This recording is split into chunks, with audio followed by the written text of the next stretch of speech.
Win Bennett, my will. Kuya Win. Akala nyo sa Ilocos lang meron ha? Dito rin sa Sino Guimaras. pong governor nyo dito? Napa, ma'am. Napa? Napa. NAPA? Oo. Kala yun. Napa. Marcos lang ha. May Napa rin. Hindi naman pala si BBM na nagpatayo nun. Sana po. Papalapit na po. Siyempre yung tatay niya. Hindi rin.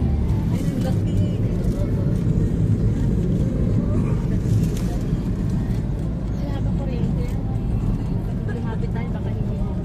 Wind ang nag-ano dyan. Nangungo siya sa wind ng ano, ng energy. Paano kung walang hangin? Wala, mahina rin yung ikot niya. Paano kung walang araw? Solar naman yun. Hindi, sinasabi ni Pinoy. Ayun, up close and personal na tayo.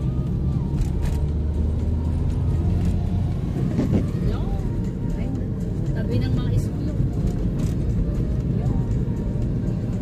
Kung titingnan mo sa video, maliit lang siya pero sobrang laki niya. Yung ganun din sa Ilocos, kung titingnan mo parang pamaypay lang pero pagka parang electric fan lang.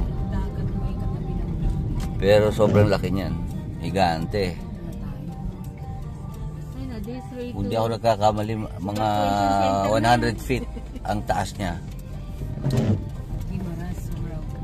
Guimaras, wind. Kunan mo, sir. 6.7. Signage. Ayan. Ayun, nadali. Okay. Sige. Entrada. Tanong nila, saan kayong windmill na pumumunta?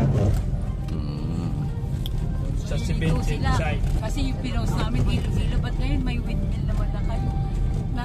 Lumipad kami Ilocos, lagi.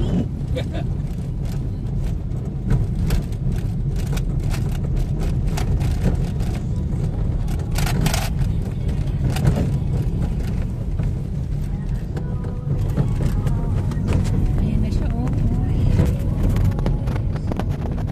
Ayan, oh. Malaki pala, oh. Pag lumapit ka.